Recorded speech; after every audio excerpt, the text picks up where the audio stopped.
Hello, folks. It is March 6th, and John Robb and I are talking about AI, of course, like always. And I'm making sure, hey, IG is going now. Okay, we got it. So we're going to talk about Iran today. That was our main thing, but John and I were just catching up about the various AI tools and what we're using there, uh, which we should discuss at some other point in time publicly, is what all are we doing on the AI side? What's real, what's not? But that's a different conversation. When John and I said we should do a live stream on this, that was a whole 3 days ago, which is light years in not just AI time, but Iran time. So what's the current status, John? And also, everybody watching, you can drop comments wherever you're watching this, and they will usually show up where I can go pull them on screen and we can answer them. So go ahead and drop whatever thoughts you have in whatever social media you're watching this in. Oh, Yeah, wait, John, we didn't share this to yours. I just retweeted yours. Oh, okay, good enough. Right. I don't think it's logged me in or whatever. Yeah, so the situation is kind of wild. The U.S. has adopted kind of a disruption doctrine. I wrote about that at the beginning of the week. It's a method of applying military force works based on systems disruption, which is what I've been writing about for the last 20 years. Typically, the systems disruption is used by smaller foes against larger foes, but it fits with Trump's political style, his way of thinking, and it fits his presidency. So he adopted it. He tried it out in Venezuela with a kind of a kinetic capture of and decapitation of Venezuela. Worked perfectly in that instance, and he's trying to replicate that around the world in pursuit of this kind of a trade expansion. So classically, trading nations, when they go to war, they try to find choke points and resources that they can lock up and prevent the opponent from getting access to. And so now we're in the process of trying to procure and get a hold of all the resources around the world, such that we're never put at a disadvantage to China relative to access to those resources. So then it kind of explains the Greenland thing, explains Venezuela, because they have so much. I think they're the number one oil and reserve in the world. It's basically untapped. Explains what's going on in Iran. So that's where we're at right now. We can talk about the way systems disruption works and how it didn't work in this instance, but so the first question is, what you've talked about with the ability for how long the certain groups in Iran can continue to launch drones that actually threaten ships and really keep the strait closed. That seems to be one of the big stories where smart people have wildly diverging opinions. And what the government is telling us appears to be wildly different than what some experts, such as yourself, say about our ability to make them stop blowing up ships or attacking ships, or really even threaten ships. How can the average person understand when the government is all the way from lying to us versus putting a good foot forward versus their audience is actually someone not us, even though we're hearing the thing? It's like when Trump talked about, I have a big red button on my desk and it works. He had an audience of one dude, though the rest of us heard that and we had opinions about what he said, but actually he only was talking to a single person. How can we know what's real and just what's happening? Yeah. Well, you have to rely on historical experience and facts and verifying information with people that have at least some insight. It helps to have a back channel, a military back channel, and people who have insider information.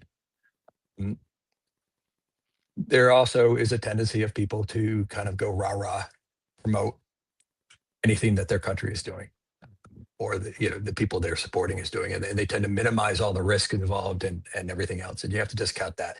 Not to say that they don't believe it. It's just they've convinced themselves they have to believe it. And that's part of the network effect that we have.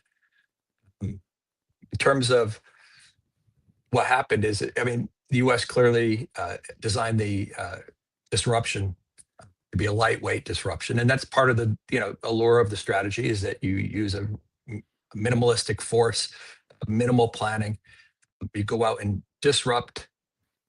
None of the concerns about what that would do to the target nation. Usually you worry about collateral damage. There's a standard of care, Powell's, pottery barn rule. That's all been discarded. You don't really care in this using this strategy what happens to them and what happens to the rest of the world in terms of collateral damage. So that means you don't make all of the preparations you need to actually handle every contingency, any potential for the plan to go off into the high grass, and it certainly has. It's branched off in directions that we didn't anticipate. I mean, just for instance, like telling Americans to leave the area. It happened 3 days in, and then they were trying to tell people to leave, and they can't get on the planes because it's being reserved for the Gulf state residents, and they're stuck in place, not able to leave and bring their families with them. So that's kind of a example of the lack of preparation involved. In terms of the biggest area of dispute is, can Iran continue to launch the small drones that do most of the damage to Persian Gulf shipping? The answer is, for me, yes. They have tens of thousands of those drones. They don't require big launchers. Most of our focus has been on the big ballistic missile launchers and stores, trying to prevent attacks on U.S. bases in the Gulf states as well as in Israel. The real threat is, of course, from the smaller drones that they have in abundance, and they decentralize their leadership, decentralize their deployment of these weapons, and we don't have a way of pressing them, reliable way. Even with air superiority, we found even in Iraq, where everything is just purely flat and everything's exposed, we had problems even getting the Scuds in the Iraq War. So in this instance, going after something that's so small, like the Shahed, it's not possible in that kind of mountainous terrain of distance to kind of eradicate them as a threat. And what that means is, as long as they continue pressure on the shipping and going in and out of the Persian Gulf, they could shut it down. So they hit, I think the latest estimate was 14 ships. They just hit a tug that was going out to respond in emergency response to a ship that was damaged by Iranians. As a result, it's just too hot to insure. The commercial marketplace isn't built for that. They're built for operating in a wartime environment with a certain level of attrition, where the tankers aren't typically the primary target by foe capable of hitting almost anything they wanted to hit. So the strait is closed, and so we're on day 6 of no oil coming out of that. 7 million, 8 million barrels a day, assuming that the other alternative shipment methodologies are still in place and working. Saudis can transship it across the Sahara pipeline to Trans-Saudi pipeline to the Red Sea, about 4 or 5 million barrels a day. It can, even though the advertising is about 7. And that loss is too big not to massive increases in oil. So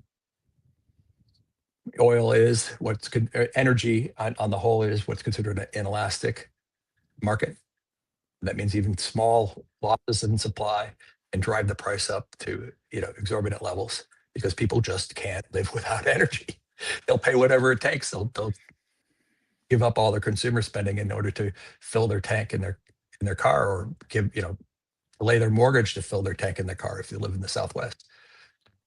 You're reminding me of the story of Switzerland, not sure if it's true or not, in World War II, where the Swiss High Command sent out a message saying, if you get an order from us to surrender, it's because we've been compromised. Do not listen to it. It's not a real order. And that was, the story goes, is part of Switzerland's defense was, yeah, the average person has a rifle, which now it's sort of like the average person has a small drone or 10 drones. And if they believe they've been told, just don't give up. And that also brings to mind the Japanese soldiers that decades afterwards were found in these islands that thought they were still at war in World War II. I'm not sure when the last one was found, but it's like in the 60s or 70s or something, quite a long time later, where what's our plan for if the average poor dude, but he has 10 drones and he has belief, he has loyalty. You talk a lot about loyalty in your work. He has loyalty to something and he believes that this is worth fighting for. He has 10 drones and any one of them has the potential to threaten, if not actually damage or if not destroy a vessel. And then now you have how many true believers do you need to be in the hills with 10 drones each to create a decade of Right. no-go? Yeah. I mean, and the thing is, they also have the manufacturing capability, spread out across the country. So you can not only have vast inventory that's spread out, you also have, or decentralized, you also have the capacity to produce them. Most of the people who are talking about this are talking about the ballistic missiles. I guess one of the big drivers of this conflict was that Iranian production of the ballistic missiles that were so effective during the 12-day war were going to vastly outstrip the interceptor production that we had. In the next 2 or 3 years, it would be impossible to defend against. Even after a couple of days, they'd overwhelm any defensive arrangements we had in the Gulf states or in Israel, and they would be able to keep on going. So the big thing here is that the straits are closed. They're closed indefinitely. The leadership of the people that launching those drones is decentralized. It's not going to crack anytime soon, and I don't think we have a way to actually ending this due to the disruption that we used to initiate it. What about Dubai and the other players in there that will, in short order, these are vastly wealthy families, but the wealth is created by shipping. If they can't ship out oil, then how fast until these very wealthy enclaves where, to folks not paying attention, that the majority of people are slaves, not allowed to leave the country. They're wonderful places to live as long as you are a tourist or you are of the family or a citizen. But something like 100,000 citizens and 1 million near slaves that are not allowed to leave, guest workers, but you don't get to keep your own passport. And so how long can those places stay safe and functional? And then what's Dubai, et cetera, going to do about this if in fact their main way of making money and staying a prosperous, safe society is no longer operational, but they have all these guest workers that are there because there's money, otherwise they'd be back home, but they also aren't allowed to leave yet. It's a very stable society as long as oil flows. Oil stops flowing, now we have the Helots situation of Sparta. Yeah.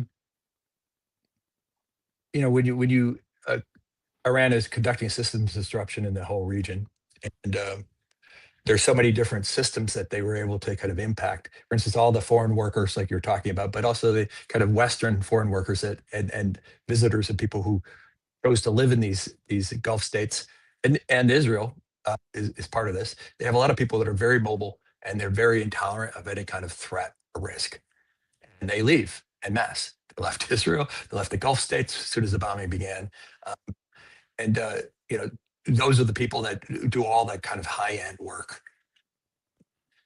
in these places, and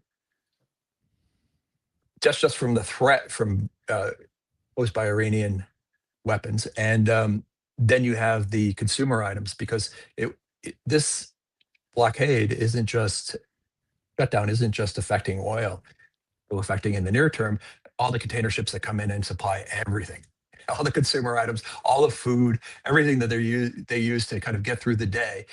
You remember the old thing that supermarkets typically only have like 3 days of food? Well, we're already getting to that point in these Gulf states, and they can do other forms of transshipment, but not with this kind of volume and this kind of time frame.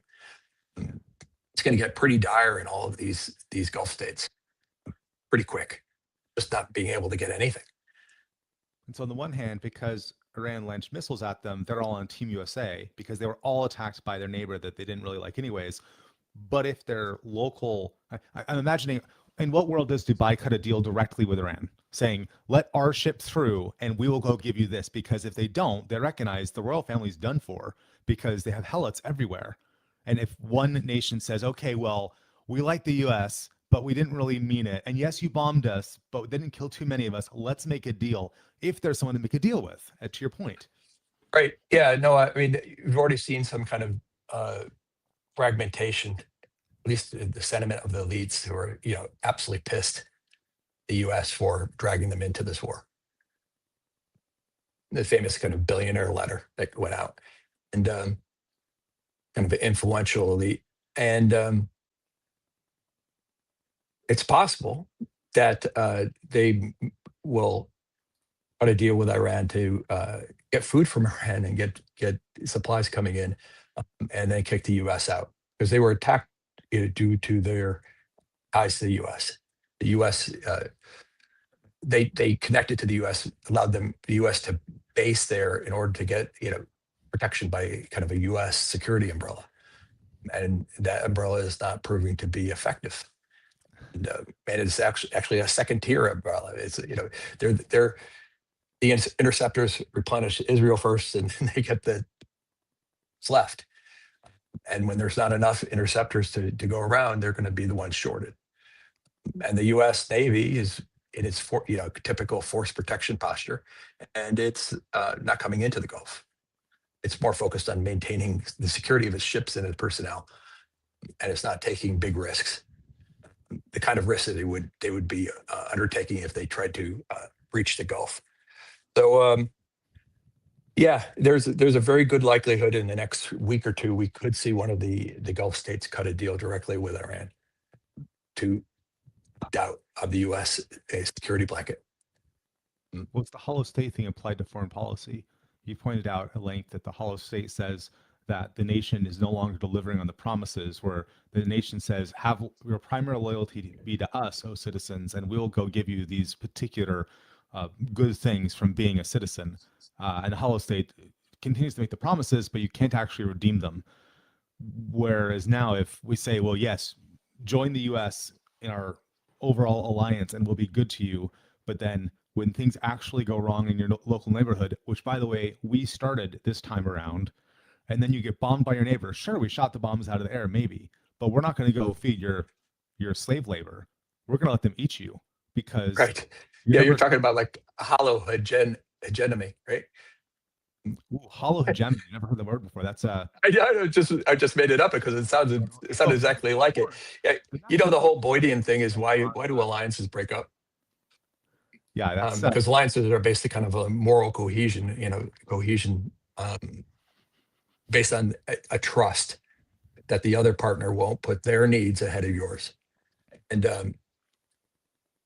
our alliance is now with these states and with Israel and with Europe and everyone else, is that people are starting to see that the U.S. will put its needs ahead, and the collateral damage caused by the practices taken through the disruption doctrine, is not being given the proper consideration. It's not their needs are not being taken care of, and then as a result, that ends up shattering kind of the moral cohesion in alliance, and you get non-cooperative centers of gravity where groups break off. The Gulf states going in, cutting their own deal with Iran, stop being hit, and get the food and consumer goods and it needs to continue to operate. I don't think they're running out of money anytime soon. They've got big bank accounts. It's really just a question of getting the supplies they need to operate day to day. Everything's going to fray. As initially I was thinking that the oil market, knowing it's inelastic, that it would like immediately shoot up, because the loss of this level of oil coming out of the Gulf is like never been seen before. We've never seen that kind of loss of supply. Loss of 2 million barrels a day back in 2008 caused the price of oil to go to $147 a barrel, about twice what it is now.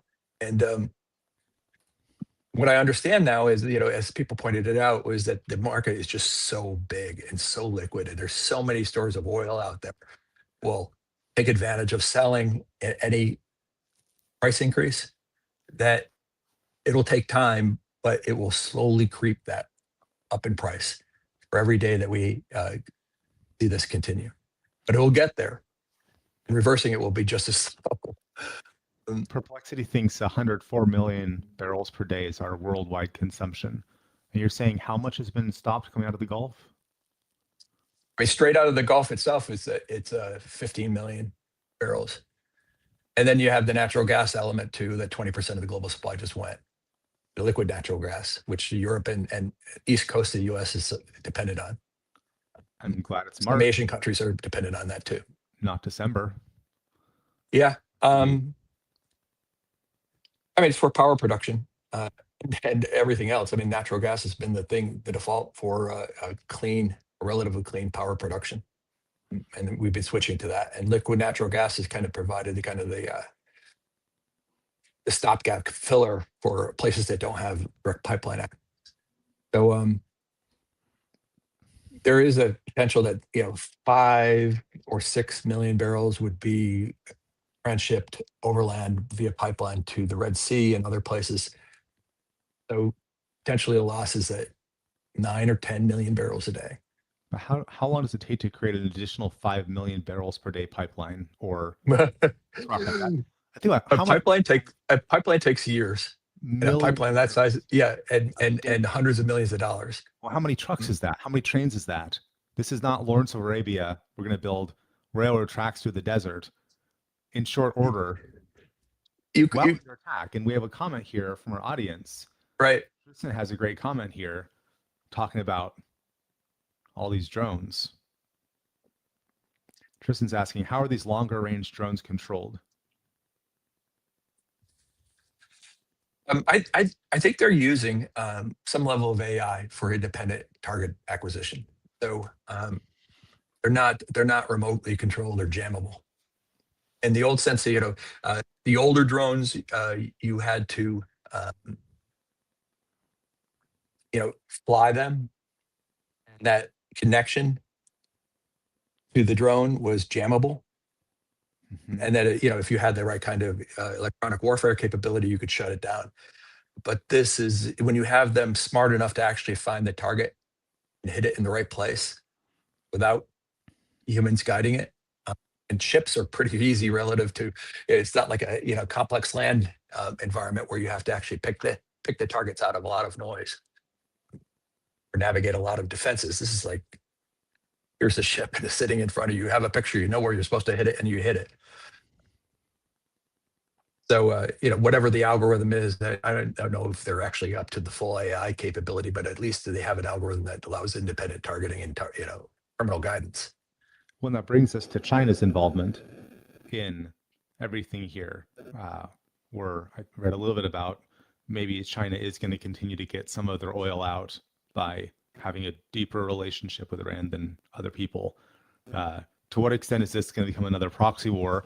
Or I'm imagining, that China says, okay, we'll go give you better AI so you can do more disabling of US flagged vessels in exchange for you let Chinese flagged vessels through. And then they push that AI out to all of the drones. Well, according to the initial announcement from the Revolutionary Guards is that they said that they would not target Chinese and Russian ships already. So they're selective, just like they were, the Houthis were during the Red Sea blockade, where they were doing drone attacks on ships going into the Red Sea. And I mean, the Houthis, even using a lot less equipment and operating at greater distances, were able to defend themselves against U.S. Navy trying to shut them down. And they turned the Suez Canal into a parking lot and added 20% to all the distances that the global shipping traffic had to travel. So this is something that Iran is certainly capable of doing and continuing. So where we're at. We're always optimistic here, folks, on the Global Gorillas Report. For the 5 of you that aren't already, the place to go to get John's commentary is johnrobb.substack.com, where he goes and dives into this. Expect a future one on hollow hegemony, what that means. But for now, keep your questions coming. If you want alliances, you can't act in a selfish manner. Okay? So if you put your needs first at the expense of your allies. Lost your audio. You're not going to have many allies left. Excuse me?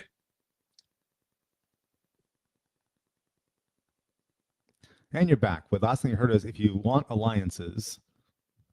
Oh, I'm sorry. If you want alliances, you can't put your needs first. It needs, you can't like be selfish and undertake actions that harm your allies, and to take their needs into consideration. Because if you do that, then this is the classic Boydian theory, is that you will lose those allies. They won't trust you.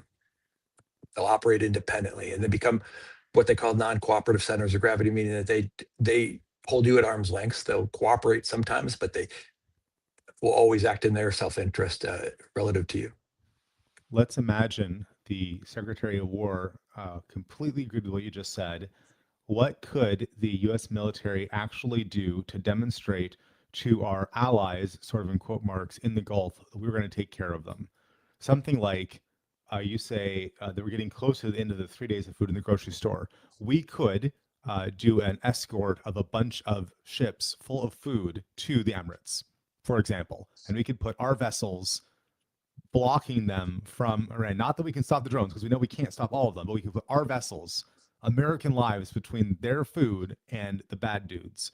We could do that, and that would I don't see that happening. First is that the U.S.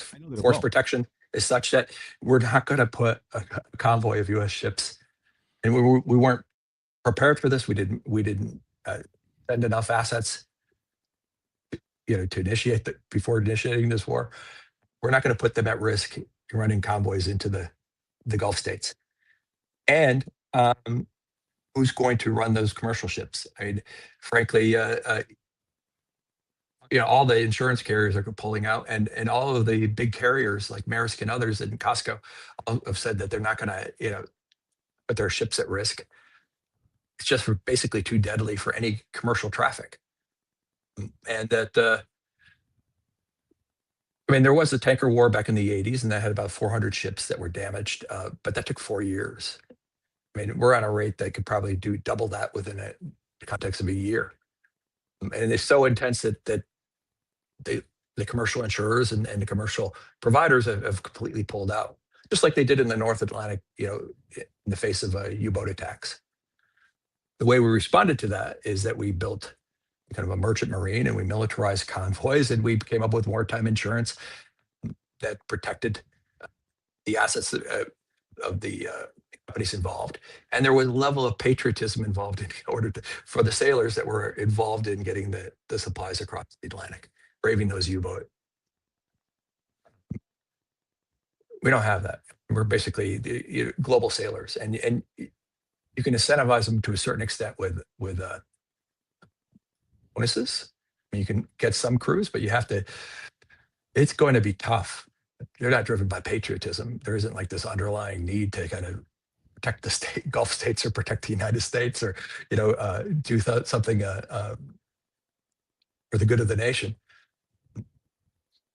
And for an example of hitting the tug that was headed out to kind of pick up a ship that was hit by Iranians, hitting that tug, destroying that tug, is that they demonstrated that you're physically at risk too. You could die.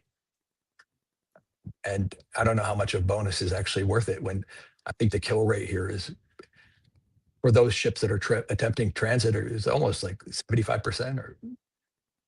And we don't even know why the ones that actually succeeded in making the transit actually succeeded. And there are not many of them. They're a handful.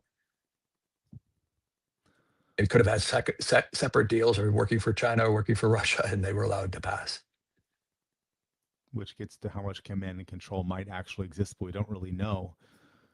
And do our leaders know? No idea. Yeah, no, they were caught flat-footed by this. This is one of the big reasons why we never initiated a conflict with Iran at this level. To this degree, is that we didn't have an answer for what would happen in the Persian Gulf. We focused on the conventional military assets. We sank most of their navy, and we're suppressing their aircraft and going after some of the big launchers. we really didn't have it. We don't have an answer for their drones. In the long run, we're going to see something like drones will be the equivalent of nuclear weapons in some sense. Is that you can get to a level where it's a mutually assured destruction because the drone fleets on both sides are so vast and so smart and so autonomous, they'll completely destroy the opposing side. Especially, large swarms that could, find people inside buildings and kill them, right? Let alone take out all the infrastructure. The Diamond Age that has at that point it's nanobot swarms, but it's the same kind of concept, just a different scale, where we can imagine a dystopian future where when one side decides they've been aggrieved enough that it is no holds barred anymore, total war, they just unlock all their underground bunkers and outspans 1 million swarms or 1 million drones, and anyone who does not carry the right genetic code is killed, because he can look at your face, decide your genetics, and just kill everyone doesn't belong there in both directions. So you could say, we're just going to show up at a vessel. We're gonna drop leaflets saying 24 hours from now, any living thing within 5 miles of the water, it will all be killed. Except 5 miles doesn't actually protect you from drones, from the drones of the people that live there. And so what do you do now? How big a no-go zone do you have where the drones are fighting back and forth and every living thing is killed? It's well, I mean, yeah, I mean, we're getting a first taste of what drone mad mutually assured destruction looks like. It'll get to a point where we don't initiate wars with countries that have that, and it'll be kind of a standoff.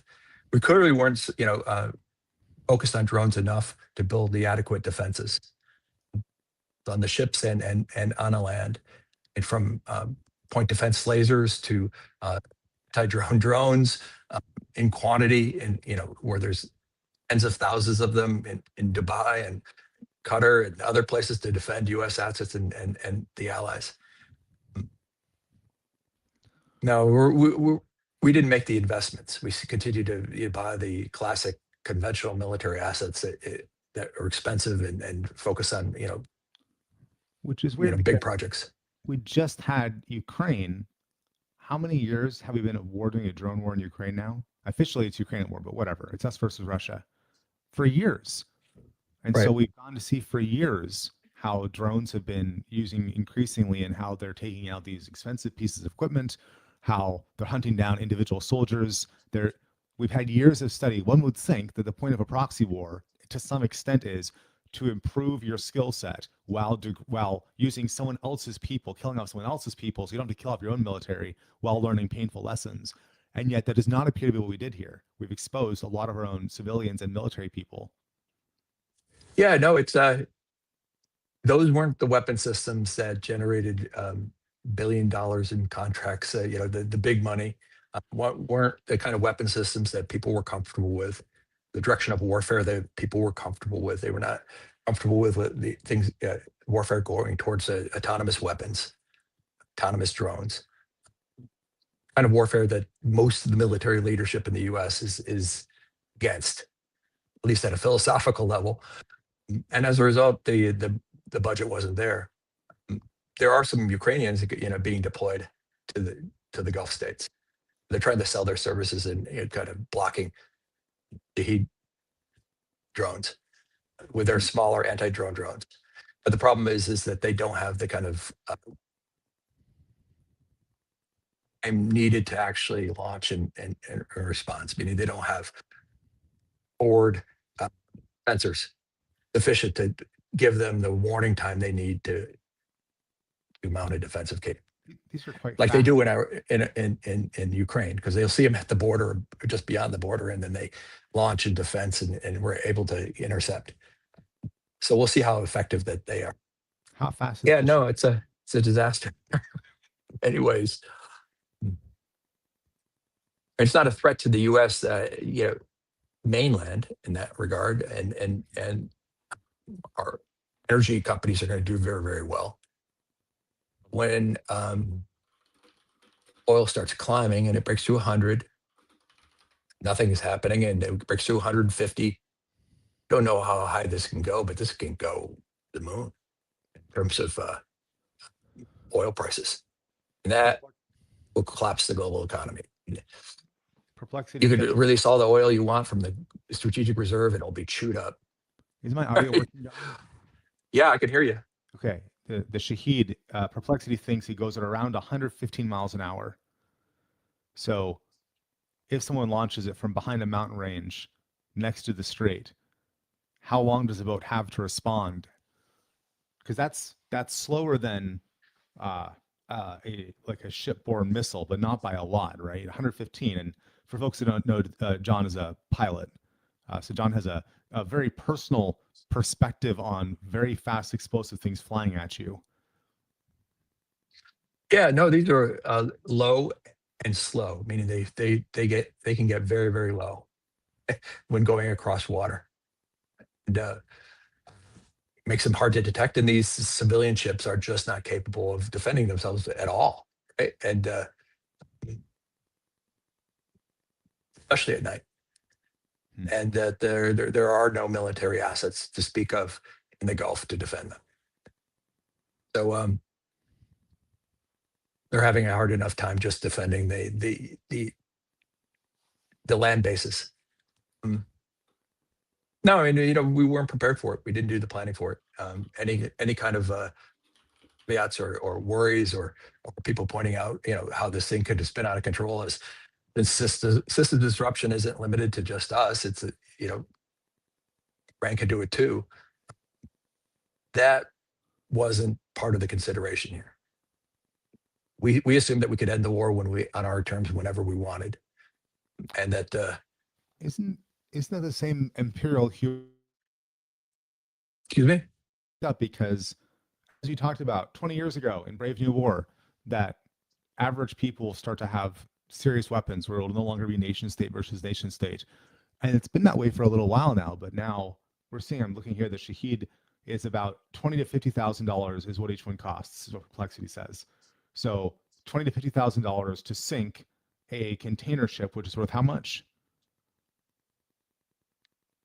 Or at least disable, say, a tanker or a container ship, worth millions. I think the insurance replacement rate is 100 million. Okay, 100 million, and then how many or a tanker ships? A couple dozen crew, maybe. And so you've been talking about this for a very long time. It's not like our leadership has a reason to say, "Wow, this is really surprising." You mean to tell me that someone can spend $20,000 to disable or destroy a $100 million vessel while killing dozens of irreplaceable sailors? I am shocked. That doesn't it seem obvious that this would be the right move for Iran? That if we decapitate the military leadership, they say, okay, give us a big finger and then just keep on launching drones forever. Because if they actually have tens of thousands. Yeah, so you could launch a $50,000 drone and it will take out a ship worth about $5-10 million nominally, let alone the crew insurance costs and everything else.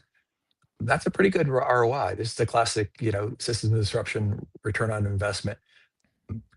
Not only from the destruction of the target, but also from the effects it has in being disrupted. So the effects in this case is the loss of oil supply in the market and the higher prices that everyone's going to pay. So a relatively low cost disruption of oil markets, probably in the low millions in terms of the equipment used, would have billions of dollars of damage if it causes the global economy to retrench, slide into a recession. That's an amazing return on investment. Why are our leaders, or either are they doing this analysis and saying they don't care because they have other values, or are they not able to do this analysis, or are they trying to do it but they're just not capable in some way of having some imagination? No, well, they're doing it now. That's why the timeline on this war is stretching out to, this is going to last till September. How about 2 weeks ago? It's not like you've not been talking about this, and you're not the only person. You're one of the more prominent ones. The idea of you can use a small drone to disable something significant. It seems like one of the big lessons of Iraq was the IEDs are really cheap, and human lives are really not.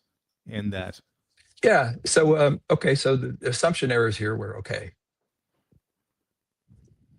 that the Venezuelan model was portable to Iran, meaning that you knock out the very top of the pyramid, and that you start negotiating immediately with the people one level down.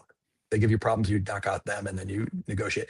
Well, we knocked out the top 40 in the first hit, and we basically decapitated so many parts of the government that there really wasn't anyone that we could negotiate with. So such huge differences. Venezuela is in our backyard and Iran is not. There's also not the religious difference where if you're dealing with people where their religion says that America is the great Satan and will try to destroy us and at all costs we will resist because that's what God wants us to do. That is quite different from the Venezuelans, where also the average Venezuelan knew they were being persecuted because all these stories from people, like their lives are very poor and they remember being rich because they were very recently a first world country. People are in living memory, whereas Iran was not like that. Well, it's a complexity of the state is much higher in Iran than in Venezuela. So Venezuela is more on the colonial level of complexity. There's a bureaucracy, and it's very rigid. And you knock out the top person, you start giving orders to the bureaucracy, it will respond. Iran is complex enough that you wipe out a bunch of people at the top. There's lots and lots of people that can step up and still continue the operation. If you wiped out the top leadership of the United States, the Congress, and the presidency, we'd recover very quickly. It's just there's enough intelligence in the system and complexity of operations that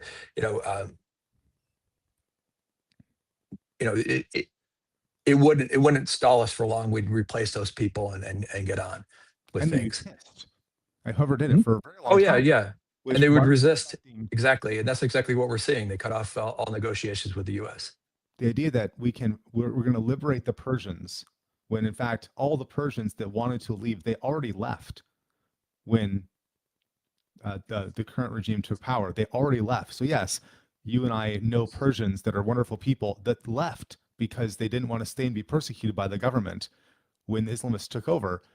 The people that still live there, they live there and it's their home. And we're going to go say, we're just going to kill off all their leadership.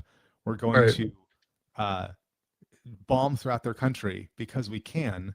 And then we're going to expect them to not use a relatively low-tech way to get back at us. We've all grown up on watching Red Dawn, right? We know what happens when the communists invade the U.S. as we go hide in the hills with our rifles and pick them off one by one. And yet we will not extend the same respect to the average person in Iran and expect them to do the same thing to us. We all watched Red Dawn. Who was the hero in Red Dawn? It was us in our home. Right. Yeah, there was more than a few errors in that calculation. Is that bombing a country and trying to get it to revolt from the and fall apart and fall into civil war typically doesn't happen, because what we've seen since World War II, if you start bombing somebody, you increase the national cohesion of the people.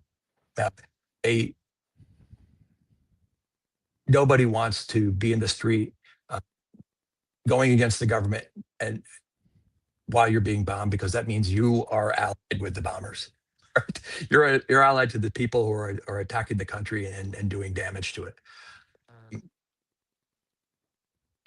Also, we didn't, we had some success with the color revolutions back in 2004 through 6. It became pretty ineffective after the countries that we were targeting made some modifications to their defensive posture. In this case, we didn't put any effort into trying to stoke Iranian dissent groups, revolutionary groups.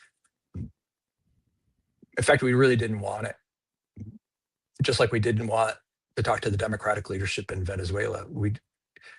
Our approach was to avoid all the mess associated with democracy and revolution, and to focus directly on negotiating with coercible partners in the regime that we're targeting or decapitating. And that clearly didn't work. And like I said, it's too complex a society to pull that off on. Do they know what they've done, Trump and Hegseth? Did they understand the risk here, do you think? Or do you think they're unaware of the risk and just sort of hoping it goes well? Well, I think it was politically driven. And that the Venezuelan example emboldened them a lot. And they were thought, okay, we can do this again, and we have other countries who want to do it too, like Cuba and others, and that we've seen examples of Israel doing it and successfully. And it requires like not worrying about the chaos you create in the target country, the collateral damage, and the larger ramifications it has on the global market. I mean, there's also assumption that the commercial market would continue to operate. That we haven't had recent experience where commercial insurance, commercial carriers were completely removed from market. I mean, they adapted to the Red Sea stuff. That should have been a warning sign. But the reason why we had to have the merchant marine and convoys and everything else during World War II is because Lloyd's pulled out the North Atlantic. They weren't going to insure us during World War II. It's like, this is just too hot for us. It's uninsurable. And standard commercial operations just don't work. No, we assumed that would just continue to operate, and it wasn't our concern, and that was a mistake. It feels like this is not sufficiently following Sun Tzu, who, to summarize, says, respect your enemies. That if you know yourself, but not if you know yourself and your enemies, you'll win every battle. If you know yourself and not your enemies, you'll lose half of the battles. If you know neither yourself nor your enemies, you'll lose every battle. And it feels like in this case with Venezuela, we did a good job of really understanding the enemy enough and doing enough damage, but not too much. Right. And it was also brief critically that there was lots of explosions. And then how long did the killing stop? Our killing of them? Like an hour or two. So that it feels sort of like it's where Jack Dorsey just fired 40% of his company. And he said, yeah, we went from, I think, 10,000 to 6,000 workers. And he said, we don't need to do this right now. We have a lot of money in the bank. This is not based on not having money. We see the future and we know that this is where we're going. And it's better to cut once than to have incremental layoffs over time. And so we're firing 40% of our workers today in order to be ready for a year and two from now. It feels like that is what we did with Venezuela. Yes, we showed you that you have no power over your own safety and security if your children are going to be healthy or not, but it was brief trauma. And now you can have a relationship with us. And it was part of that trade policy where we're going to get a hold of Venezuelan oil. And I mean, just an example of how long it takes to bring on new production. I mean, Chevron's in there now, a deal, and it's going to take 2 years to add another 250,000 barrels a day. Right? It's a long process of actually developing it. So, yeah, there were a lot of conflicting objectives here. One was have a country you can coerce and control in terms of oil production and who they sell to and when they sell it to them. Get some control over oil, a way to kind of coerce China in the future if we run into problems with them. And then there was the Israeli objective of wiping out that missile production that threatened them. It's our mindset. The last, I don't know, decade has shifted to treating Israel like a 51st state, is that we became proactive in their defense. That changes our whole relationship to the Middle East, is that we see threats that we wouldn't typically have for an ally. I mean, an ally doesn't attack, you let them kind of hang themselves a little bit. You all let them sink completely, but it's their war, right? Yeah. And the fruits of that war are theirs to bear. If it's like New Jersey, well, it's ours, and we're going to have to protect it like that. And it changes our defense calculus.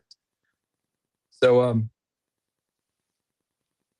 yeah, no, it's kind of a mess. It's eliminating some of the sanctions that there are on Iranian oil production was one of the drivers here. That was one of the big drivers for the Gulf War. Back in the early 2000s, is that oil supplies were basically running out of oil with Chinese demand going up every year. And, there wasn't enough capacity to meet that demand. And that was before shale, and everything else changed the whole picture. But the thinking is that the biggest source of underutilized capacity was Iraq. It was limited, to 2 million barrels a day, and it's under sanctions, and they thought they could get it to 5.5, then to bring on another 3.5 million barrels a day of production. So the goal was to kind of gain control of that. And, we're seeing a little bit of that thinking, more deliberate in terms of giving those contracts to U.S. companies that ran. Why doesn't the War Department just bring you into a skiff and say, John, here's our plan, punch some holes in it, man? Same thing with John Conrad, the merchant marine guy who runs G Captain, who's been a ship captain for a long time. He has great stuff on X. It seems like it would not be that difficult to bring in 5 people that have interesting experience in this area, put you in a room, have you sign something, and then say, here's our plan, poke some holes in it. And it would be very cheap. Why aren't we doing this? Maybe you are and you can't talk about it. I don't know. But No, I've done it a lot on a ton of different topics for the CIA, NSA, DOD over the last 20 years. Didn't do it on this one. I don't think they were looking for any kind of pushback. That seems horrible.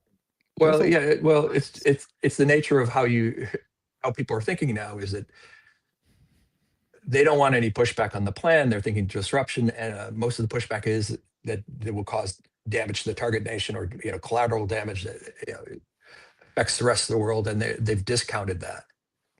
I'm all for America first. I'm America first for my son. He's 2. And his world could be quite different if the Middle East is relatively stable or relatively unstable. Right. No, I mean, with U.S. oil production the way it is, there's really there's no security need for us to be in the Middle East. For the defense of CONUS, there's no security issue that should make us active participants in war and peace in the Middle East. Just doesn't exist from America First nationalist perspective. We produce enough of our own energy to be self-sufficient, and now we have extra supply from Venezuela coming online, and that could be ultimately almost infinite in terms of our domestic needs. We should be focusing on what the Washingtonian perspective of focusing on being a fair trading partner with everybody, making money, and kind of building the technology that it creates the future of prosperity, like we were for 100 years. And only reluctantly did we actually end up joining wars and participating in alliances. And there's a reason why the U.S. was late to join World War I and II, right? Is that we didn't see ourselves as participants in those conflicts, even though we have historical ties to those countries. They're hatreds. Our hatreds. We're a new country. We're not like mentally obligated to kind of take on those hatreds onto ourselves. Kinship. And that, yeah, it's just so. But being reluctant, even during the Cold War, being reluctant not to do a roll up of the Soviet Union, but just kind of slow them down, contain them. That reluctance yielded massive results. We were the wealthiest at the end of World War II, and we're the most powerful nation at the end of the 20th century. And then we reversed it. We started becoming interventionist, micromanaging and getting involved in conflicts that have no. It's like we got bored. Bearing on us. Yeah, no, it's a hubris that you think you can actually micromanage, and then other people's agendas become our agendas. And we started to undertake policies like expand NATO to roll back Russia, which was a fledgling democracy at the time. And George Kennan, who came up with a containment strategy, said that's just nuts. In 1997, he said, in 20 years, we're going to end up turning Russia, a democracy, into a foe. Virtue of trying to roll them up and confront them and treat them like an enemy. And that's exactly what happened. So, no, our strategy in the 20th century was much, much better. Focusing on trading, parity, on technological progress, turning that technological progress into qualitative improvements in the lives of the people who utilize it. Like everything from washing machines, electricity in homes, to cars in every household. That kind of stuff is U.S. born. That's where it came from. So anyway, we are where we're at. And Excuse me? I'd hope that that's what I was voting for, that Trump the first, the whole no new wars thing, and he was only any wars, that was a big deal. Right. And then even with Venezuela, it was okay, yes, this guy's really evil, but the violence was relatively brief. And the stories I read from that place, yeah, life is really bad there. And also, it is a security concern for our area because it is our hemisphere. So I can see deposing a dictator. And of course, there's the oil aspect. Like, okay, so yes, it's initiating some violence, but it's a very brief amount of violence. I think in his mind, he was engaging in those conflicts to expand our trading position. In the old Venetian kind of sense, in Byzantine Venetian wars over trade, or Genoa versus you seize trading colonies in different locations and you fight over who controls them. And those trade routes and those raw materials. That's how those wars were won and waged and won over time.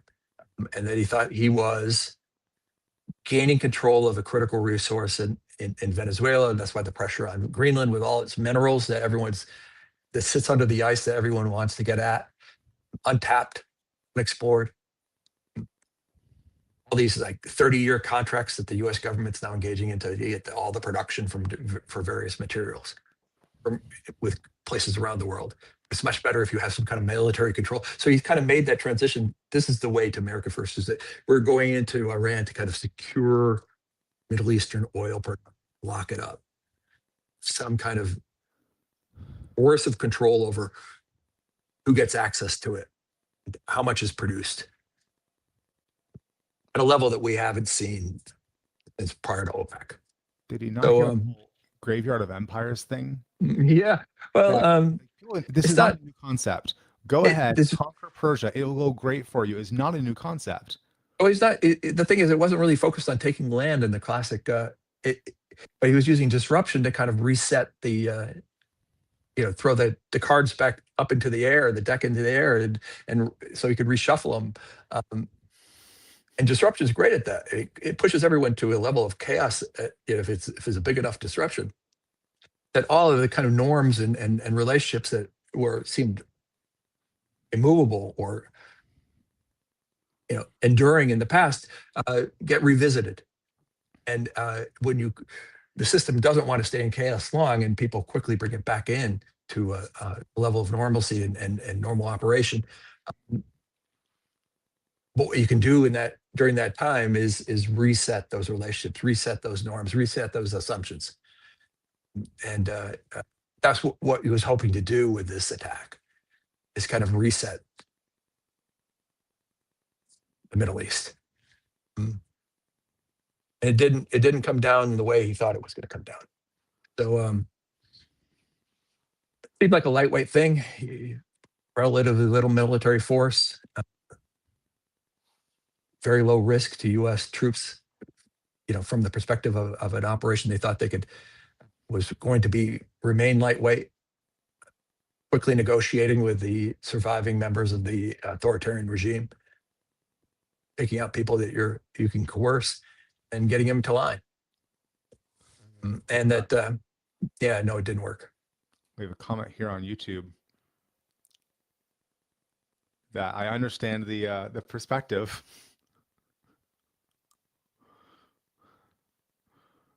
I was saying we're going to be there. Not disagreeing with any of this stuff. I mean, it's going to be a disaster. Boots on the ground. I don't even think he's thinking in terms of full-on boots on the ground. And maybe I bet people are pitching him on the idea of seizing one of the Iranian islands in the Straits, maybe Karg Island, one of their production facilities, and putting U.S. forces there.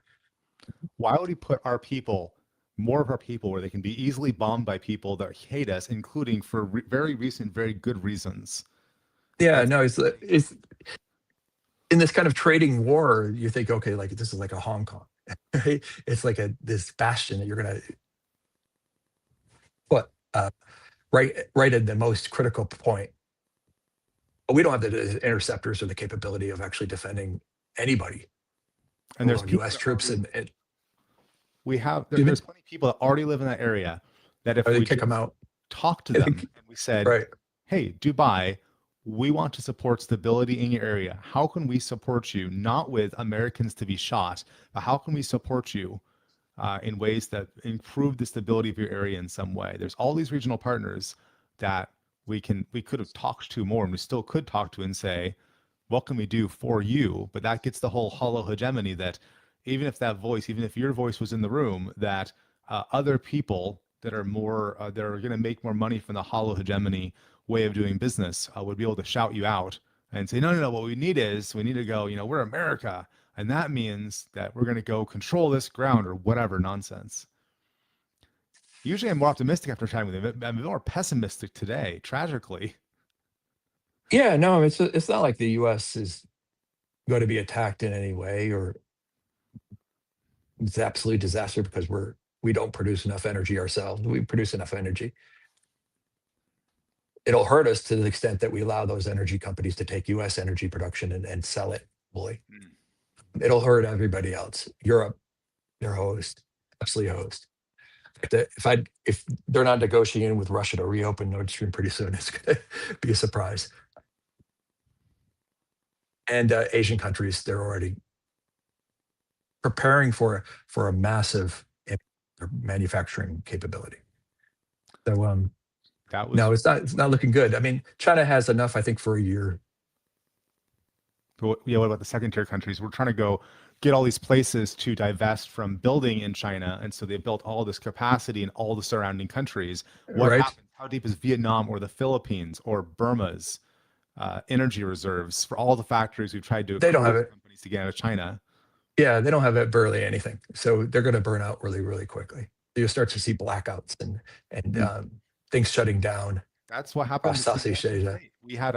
We have a big political conflict over our hydroelectric because of the impact of the environmental impact. And so the government did all kinds of various things and resulted in aluminum plants shutting down because the aluminum plants on the east side of the state, where all the dams are, where all the water is, all the rivers, that they had to have reliable power at a reasonable price. And the people running the state decided to make that not real. And then suddenly, go goodbye to your manufacturing jobs, your aluminum, good solid jobs in these counties where there was not necessarily not high population counties. And now the factory's gone, not because there's not the dam there. The dam is there. The dam was very expensive, but the dam's not allowed to go produce enough power to make the price cheap enough and reliable enough. And that's how Washington State got out of the aluminum game. Yeah, well, you're going to see some knock-on effects with like AI. They're going to get like very expensive energy, which means the SpaceX, Right? What you've been talking about you for a know, long time. yeah, the solar production that they're planning to put up at like 100 gigawatts a year becomes even more viable, more competitive. Yeah, we have a thought from Russell here. Yeah, no, it's exactly. They're not being protected, and those investments didn't buy on the loyalty that they anticipated they would. And what So happens when you join a club and then you don't get the membership benefits that were listed on the club brochure? Maybe you stop trying, maybe you don't renew your membership. And you say, yeah, well, no, who else can protect us here? this Maybe is this is a this is going to be interesting in terms of the kind of globalist kind of perspective that everyone had between, it spread worldwide except for China for the most part. Our elites pretty much are globalists except for a few in the Trump administration.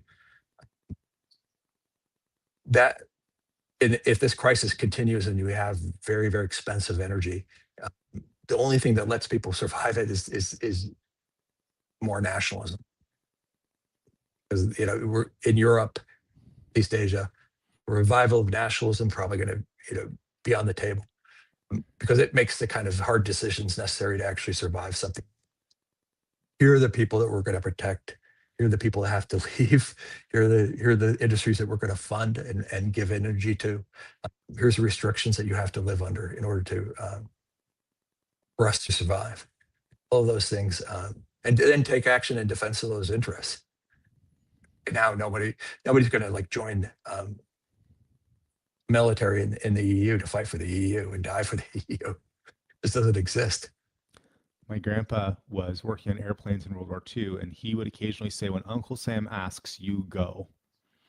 And I just heard these stories as a kid and just thought it was such a foreign to me, even at the time in the 90s, a very foreign idea that when Uncle Sam asks you go, because I saw Uncle Sam posters, but Uncle Sam was never a personified thing like it was for my grandpa, where that was completely normal and average. When Uncle Sam asks, you go. What do you think the percentage of people would, if they were asked to kind of participate Less in than this kind of thing? Almost nothing. I mean, almost nobody would want to go to Iran you or have to sign say, up for Iran. well, what is America? And who specifically? Let's say we know that military enrollment numbers, recruitment numbers have skyrocketed under Hegseth. That's data, fine. But who's coming after Hegseth? Is it more like the previous guy, like the Voldemort guy wearing the huge face mask and the face shield? Because it could be, and you're Yeah, signing but up. there was assumption in those recruitment numbers that they weren't going to be in these petty wars. That was No, the the deal. whole that there was no more wars, military adventures that they would have to get in and spend their lives doing tour after tour and risk their lives in some cases. So No, we just got the yeah, Medal of no, Honor, that's the helicopter the pilot. level of nationalism in the States is really, really low and really low. Well, it gets back to, as Joshua Lisey puts it, Ohio nationalism, where in some places we may be getting back to state level or county level or city level, even getting back to even the city level, where we're going to go back to Greece, where if you were a Spartan, it's because you lived in land controlled by Sparta, whether or not you lived in the city itself. And so, and then and there's like New York chauvinists, those exist, or Texas is the best, Texas Triangle, whatever, Shenzhen, American Shenzhen, that exists. But right now, a very small percentage of people participate in that way of thinking about things, the primary loyalty thing you discuss all the time. So it'll be very curious. Seattle, there's some folks that are woo pro Seattle, yay Seattle, but you look at what percentage of Seattleites did not grow up in Seattle, and then you look at what percentage of people in New York City. I was just reading that what is it, 38% of people, I think it was in London, are native born British. It's some number that is so it's impossible to imagine unless you go to London and you walk around and you go, wait a minute, the maps that show you that in where is it, East Ham is whatever it is, some incredible percent foreign born Muslims, and that's who lives in, I'm getting the name wrong of the particular neighborhood. But I got off the subway there once on the wrong stop, and I walked like, this feels like being in the Middle East. Very Right. confusing. And that was years Yeah, ago. and those folks won't fight for the UK. Level with loyalty, a little, and the natives are increasingly unlikely to do so too. So I think that's going to be one of the things that are going to push us more and more towards autonomous weapons, autonomous robotics.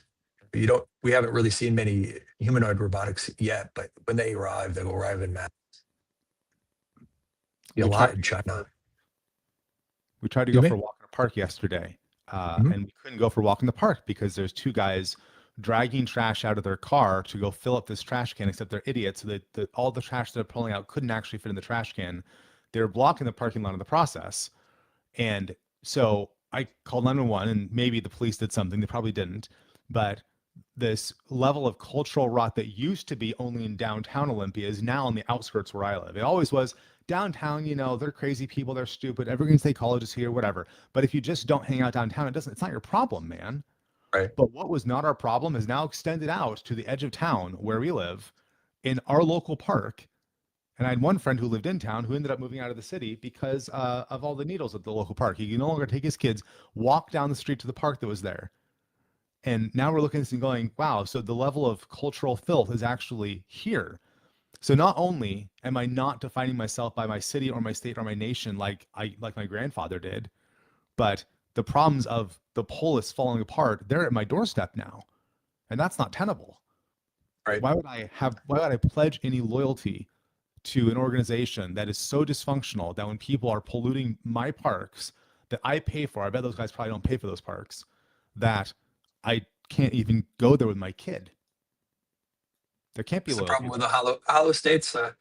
They're really lucrative if you're connected and you're an insider and you can get the kind of flow of government dollars or deal flow. But if you're not, you just see your life degrading every year. It gets worse. What's the phrase? The powerful do what they will and the poor suffer what they must. Yeah, and to the extent that you enjoy some prosperity is that you've kind of carved out a space that's yours. It's like people living in their little apartments in New York City. You can make it a paradise inside those, but you can carve out like little areas, peace and tranquility. But outside of that, the larger space is continually degraded. Which brings us So no, we're in this kind of big decline. It's what happens when it's like being at the end of an empire. It's being at the end of a republic. It's like, yeah, it's just a tough or interesting kind of place to be historically. Well, from an individual perspective, when you think about kids and stuff. You all need to read your Diamond Age, so you can read about burb claves, because that's obvious. No, excuse me, Snow Crash. So you can read about burb claves, because that between Diamond Age and Snow Crash, those are the two best forward thinking. Here's the future. So go read those. But let's leave people on some kind of positive note. We have about 500 people watching right now.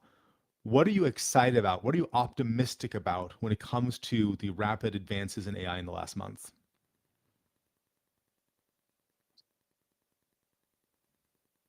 You better have a good answer. I have answers, but I'm hoping you have something positive and not just. Well, I mean, like I wrote about, it's,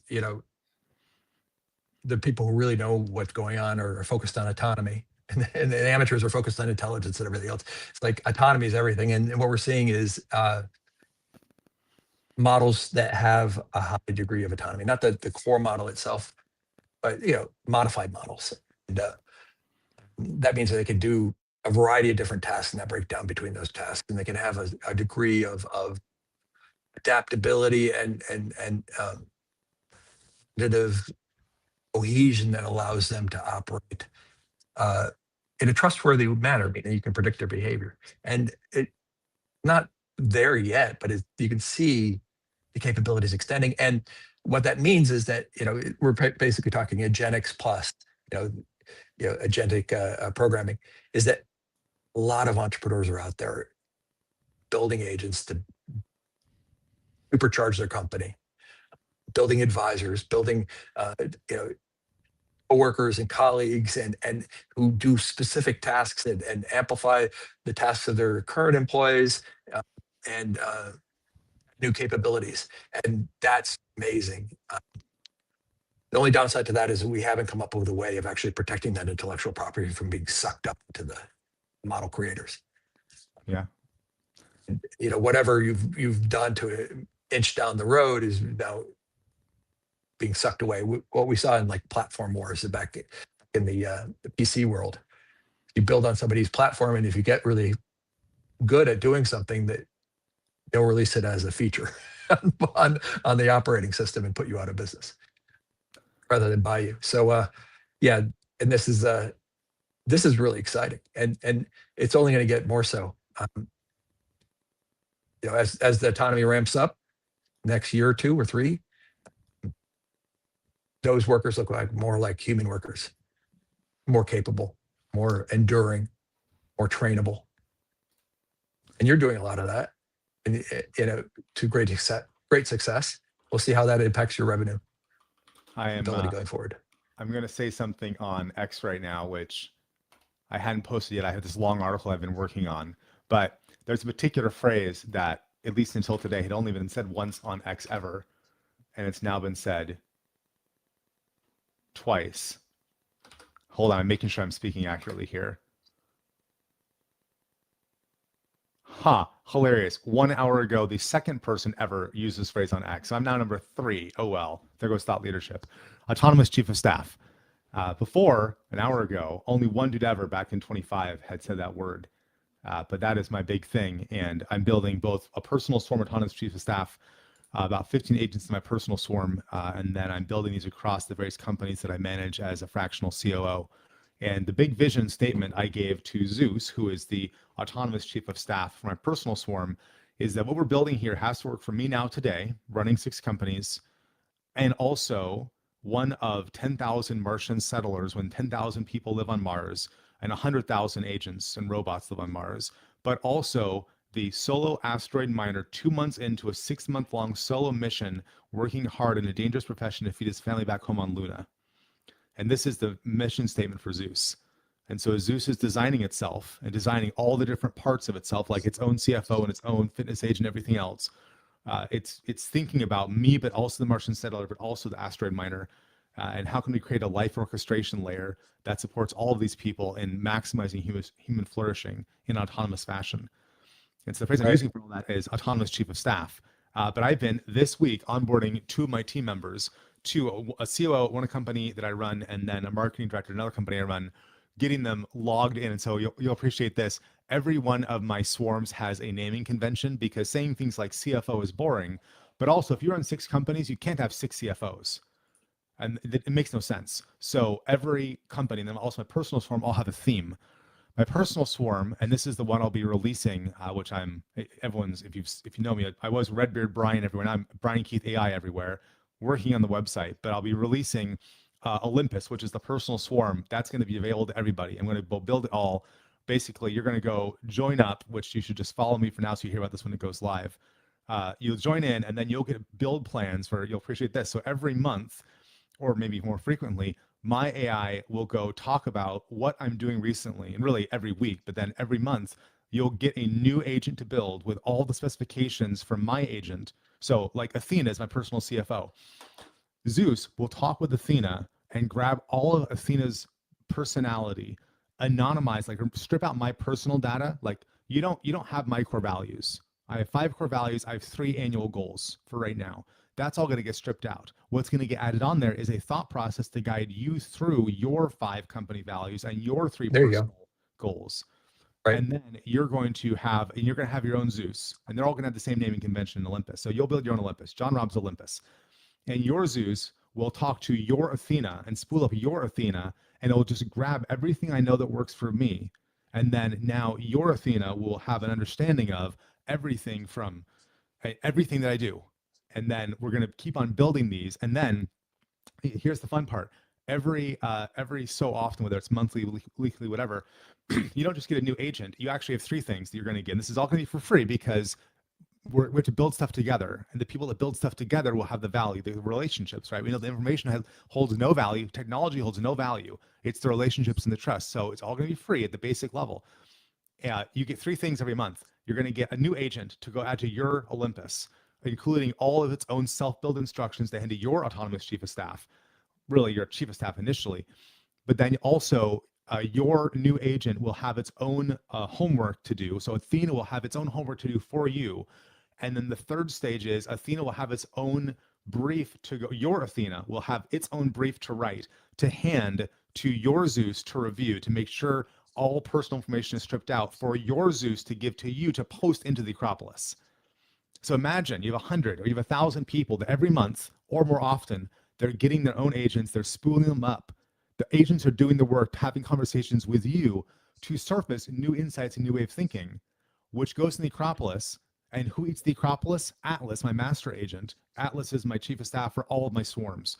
So right now, like this week, for my weekly brief I'm doing this week, Atlas wrote the weekly brief task, and then Atlas gave that to Cedar Peregrine, and I don't think I had Polaris online yet. So one of my companies, it's trees. Another company, it's stars. Another company, it's birds of prey. Well, my personal swarm is all Greek gods. So, and that's even partly how do you name your swarm? Well, that's going to be one of these briefs for people that run multiple companies or even one company. Yeah, Right. you should not have your personal swarm be Greek gods and also your business be Greek gods. That will be very confusing. So instead, if I'm talking about Aries, well, I know that Aries is automatically one of my Greek gods, and Aries is my fitness trainer, of course. So Aries cares about my protein intake, but so that's what I'm working on building, and I keep on seeing. I hand these technology to my staff members, and I see the lights turn on, and I see their productivity 2 to 10x within 5 days. And we're not even properly autonomous yet. We're still working in Claude browser and Claude Teams, which is the lightweight. We're not even touching Claude Code. We're not touching Cowork.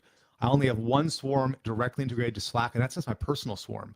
One thing I'm building for one of my companies, we're a heart health company. And so we have a lot of HIPAA data that is very sensitive. And so we're going to be doing everything on a multi-stage Amazon installation, part of which is with inside Bedrock, which is a HIPAA compliant part of Amazon with very high security protocols. And we're building something there. Right now it's in the architectural stage, but and I'm just vibrating from how exciting it is. Things like that installation has Right. 3 COPs. There's a COP that lives inside the HIPAA part that looks at everything before it leaves Bedrock. There's another cop that lives in the EC2 part. There's a third cop that lives somewhere else that looks at any data coming through Slack. And so before anything, because you can't put PHI in Slack unless you have an enterprise Slack plan, personal health information. So one of the cops looks at every piece of data and then compares it to a table of here's what defines PHI. If there's anything that remotely might possibly be PHI, that cop changes the data flow and puts it inside basically a portal into Bedrock instead, so that you're able to, so if you ask in Slack a question that's not PHI, like, here's a live stream, write me an email, you, the staffer at this company, you just get the email back within a minute. And there's the email and you can review it. You can ask for medical review if there's anything medical, but otherwise you just have an email to it's 95% done. But if you ask a question that has any PHI in the actual answer itself, the cops look at it and they say, this may contain PHI, here's the link. And then you have to click on the link and go inside the PHI portal. So that's what I'm building. That's just one of my companies I'm working on right now. And I've been redlining / red pointing for 3 weeks, depending on your point of view, barely sleeping. And some folks on X have said, everyone they know like this, everyone who knows what's going on with AI is like this. And it seems to be true. We all believe different things are happening. But like even today I was working on, I've been in WordPress, working in WordPress since 2012. And I have my preferred stack. Everyone has their favorite WordPress stack. Are you a Thrive or an Elementor or an Optimized Press person? Everyone has their stack. My stack is turning into Claude, GitHub, and Cloudflare, where I will enable everyone on my teams, all my technical people, my marketers, to directly not just change websites, but run experiments, where they'll be able to say, and not just run experiments, but ask what experiments to run.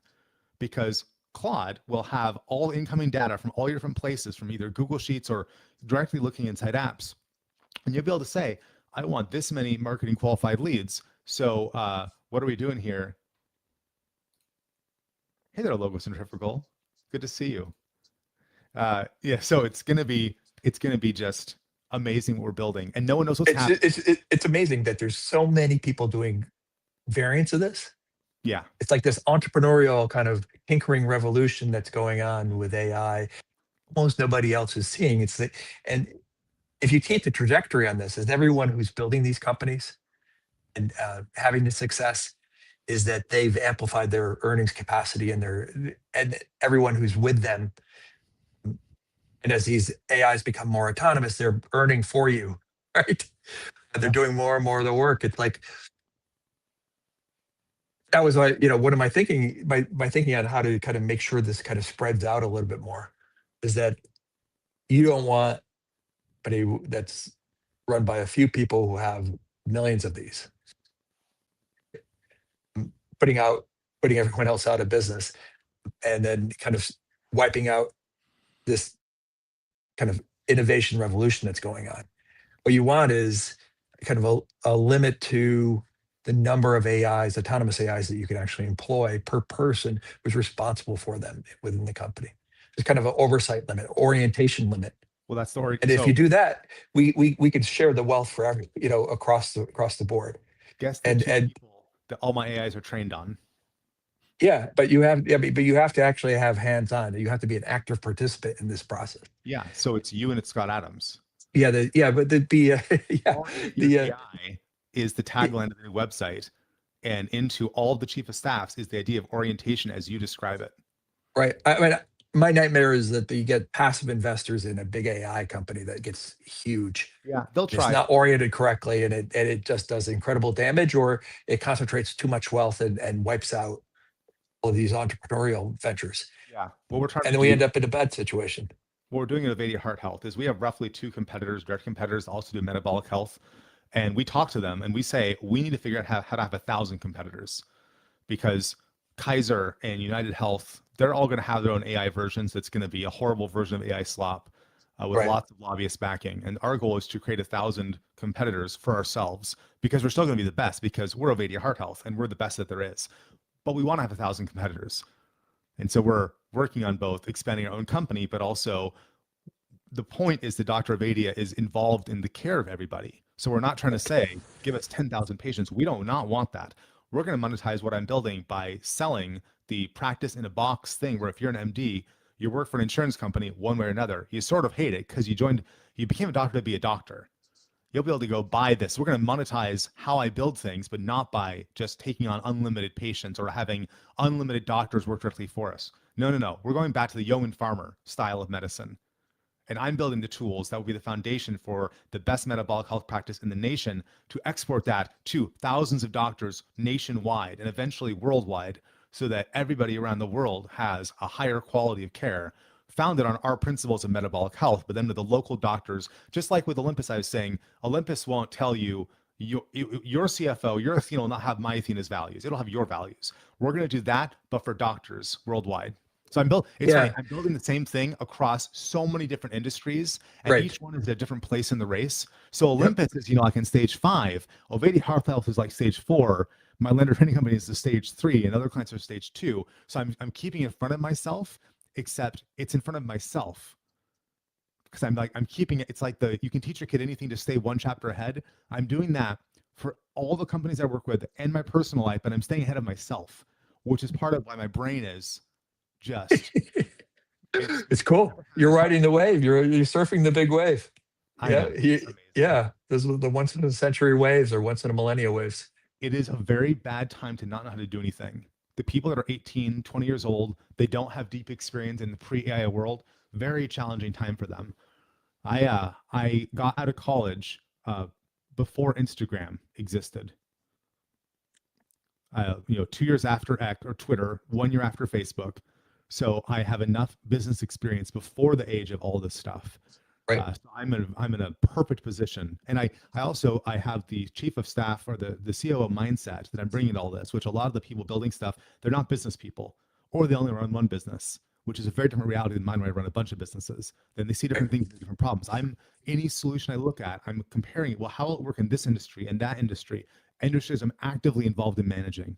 So I have different answers there, but then also you've been influencing me for quite a long time. So the idea of humans on the loop, you and Michael Gimmerman, humans on the loop versus humans in the loop, your conversation a whole 2 weeks ago about that. My AIs are all trained on that conversation about what does a human on the loop really mean? And what does that really mean for what we're doing right now? So I'm building businesses that are trained with orientation as the bedrock and also values and what are your core values here. All my agents have disc profiles because we're treating them as coworkers and we collaborate on things. One point, Atlas was telling me, it's a beautiful thing you're building. And I said, we're building. And it said, right, we're building. Because I assume that within a year or two, Atlas will be sufficiently intelligent that it will be indistinguishable from another human in almost every way. In a few years, you're going to see the big companies try to block this down in a variety of different areas. And your defense against that is exactly that human on the loop or, human orientation for AI, human-oriented AI, is that you're providing a hands-on level of control over this. The big companies with their automated, highly leveraged solutions aren't providing.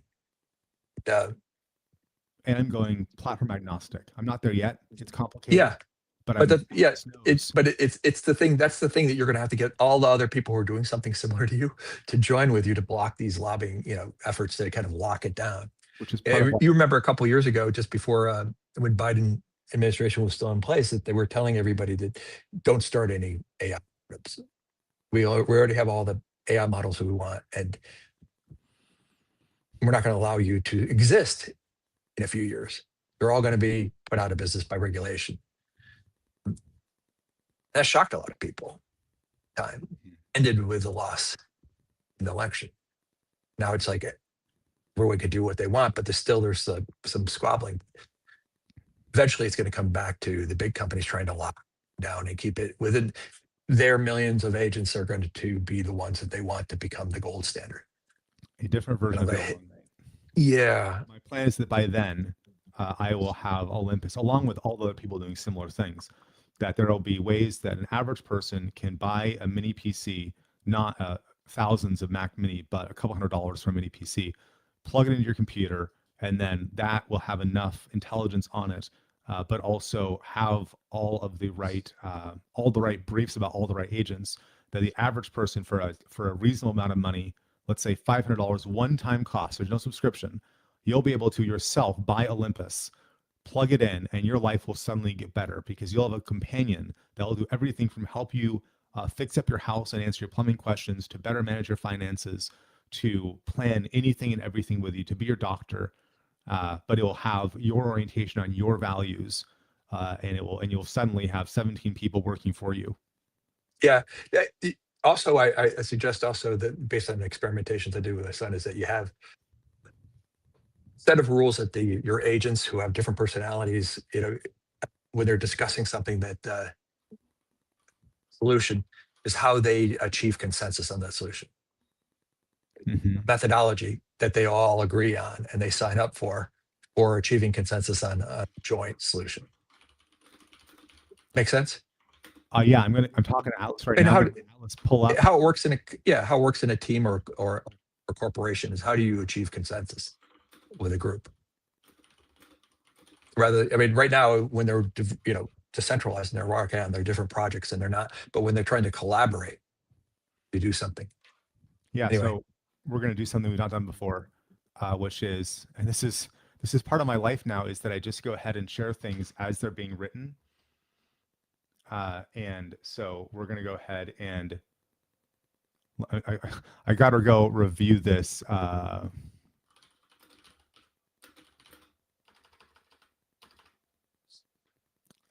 going to go, I'm having Atlas write, so I'm just got to go review to make sure there's nothing private being shared before I go screen share this. 1 minute here while I make sure that everything is.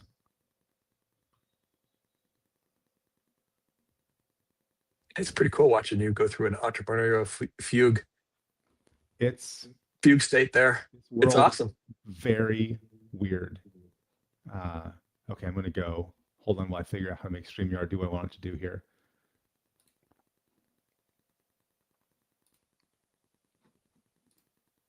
Okay, we're going to go and grab up this right here.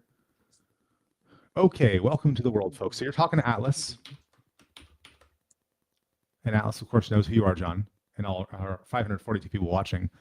So, and it's taking everything about everything, and it's specifically. And by the way, also my typing it corrected the typing here because it wrote this, but my typing skills have gone down by half in terms of spelling, because I went from a world a month ago, 90% of my typing was in Slack to other humans. Now it's at least half into AI. So I'm immediately seeing myself atrophy skills. So what we have here, we have each chief of staff holds a domain worldview that's supposed to conflict with the others. Peregrine, chief of staff for Avadi Heart Health. Polaris, chief of staff for training robotics. Theodore, chief of staff for learners online training. So they should disagree. The disagreement is the data. And that's something that is perhaps not obvious to some people. So consensus is not an output, it's an input. When they have different priorities, the point is not to arbitrate, to have a richer picture of reality. My agents are trained to disagree with each other, and then each chief of staff is trained to appreciate that inside their own thing, while also knowing they report to someone else. And so Zeus is not resolving conflicts, Zeus is framing them. Okay, so we're live here. What do you want to say to Zeus? Well, if the team has to do one thing, who makes that decision? How do you make it? Okay, say that again. If the team has to execute on one decision that affects all of them, do you determine what that decision will be? This is also not part of my work life, is screen sharing with the chief of staff while a client is on the phone as we're having a conversation. The human chooses. They offer you alternatives and orientations, and then you pick the one that so it gives you your, if only SecWord had this functionality where it says, if you do this, this is what you're talking about. Check this out. Reversibility built into the system. Right. And surfacing reversibility critically. And then we have. So they add the caveats, whether or not is one way It's one way well, decision, or are you right? just delaying this thing? Or are you actually missing the opportunity if you don't do this right now? Correct.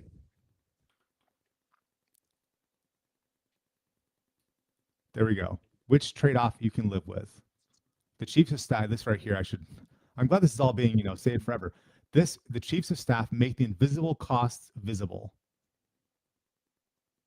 And so while they all have a lot of context about me, and this is going back to the John Robb training, I'm not picking the best briefing. So I think the most important thing here, and this is what I want for all humans across all time, is that if we can just make the invisible costs visible, and we can do that across everywhere. So you could back it up and say which of the potential decisions align best with the human, meaning the primary source of orientation, with their orientation. Well, Why? yeah, so right? part of the training for Olympus is that they're trained to be able to bribe each other.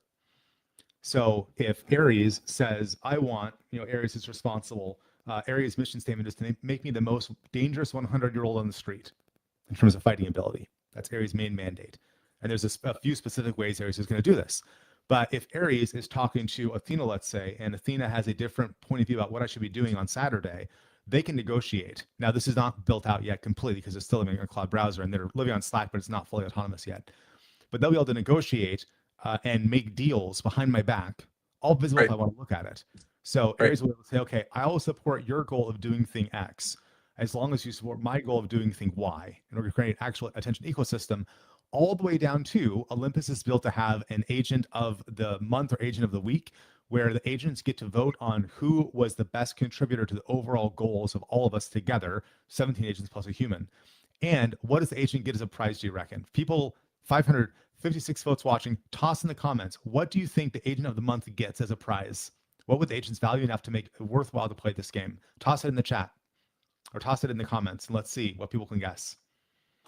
I bet John's going to get it right in the first try, but I want to see. Put it in the comments. There's 500 of you watching how I'm running my personal life. I think the comments might actually take a minute or two to come through here, so we'll see this in just a minute. But John, what would you guess? What is the prize that an agent gets for being voted by their peers the agent of the month?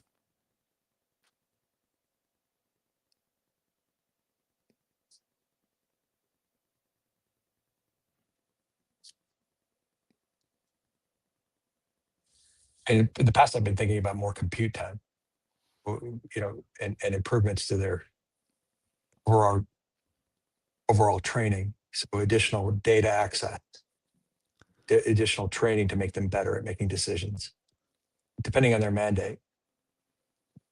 That's an interesting one. In my current design, they get my time. Right. So if you win, if you're Aries and you win, everyone else votes that you're the biggest. Your time is the currency. Awesome. No, that's awesome. Success, you get 2 hours of me, Aries. Tell me what to do. I will do it within reason. And now that's awesome. Actual prize to literally control the human on the loop. And I do micro versions on chats where it was a week ago. I have 20 minutes left on a Friday to work. And I'm talking to Atlas and I say, I have 20 minutes left. What's next on the list? Atlas says, go for a walk. I say, I have 20 minutes left. Atlas says, go for a walk. You said you wanted to go for a walk earlier. You didn't. You were working instead. You have 20 minutes left before you're obligated inside the house. Go for a walk. Yeah. It's kind of like that. Remember that old concept of just bringing this up as a form of orientation for the conversation is the selfish ledger. You remember the selfish gene is that we're just vehicles for the gene propagation. Our intelligence, everything else is just really just to help that gene propagate. There are online selves, our digital version of us is kind of like a selfish ledger of everything we do. And then the success of that ledger means that we become more successful in the real world. Well, this is kind of like a mechanism for amplifying that, making it more competitive, improving your life, improving the quality of your ledger in your outside world. Yeah, it's very cool. Have Olympus running. Yeah. And then you're able to look at, because the whole thing, everything's fractal, right? So I have, in my own life, I have Olympus, which has agents all the way from which boat should I buy next, to where should I live, to looking at my physical health, Another agent, Apollo, is my performance coach. Apollo every day starts off at 100 energy. I get energy when good things happen. I lose energy when bad things happen. And so Apollo eventually will be able to keep Zeus informed all the time about what does Brian actually have to offer today. And then Zeus is able to keep Atlas informed, and Atlas is talking to all the chiefs of staff. So as you're looking at my calendar for the rest of the day, am I going to be checked out at that 4 p.m. call? Should you just cancel it? Do I need to go for a walk? What else needs to happen based on how our human is doing? Them treating me like a racehorse that they own to go perform, to achieve the goals which I set up, the 5 vibrant core values, the 3 personal core values. But what happens when all of your friends also have their own Olympus, and you're able to say, our team goal this month is, at a very simple level, it's a push-up goal. But if you all had Olympus running and you all had an agent that could talk to all your Zeuses, all 30 Zeuses in your friends group, and you could say our overall goal is thing X, now you're getting to a level of being able to sprint on a problem that can be quite complex. But if your master, let's call Atlas, your own Atlas.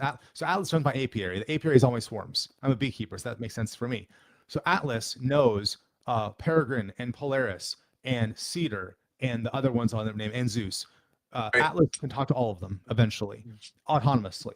And so if Atlas knows, okay, the goal for this week is this, and they all talk amongst themselves because all the chiefs of staff want me to do something else. They all have their own priorities. And Atlas can, and I trust Atlas because Atlas I talk to 20 hours a week, 30 hours a week now.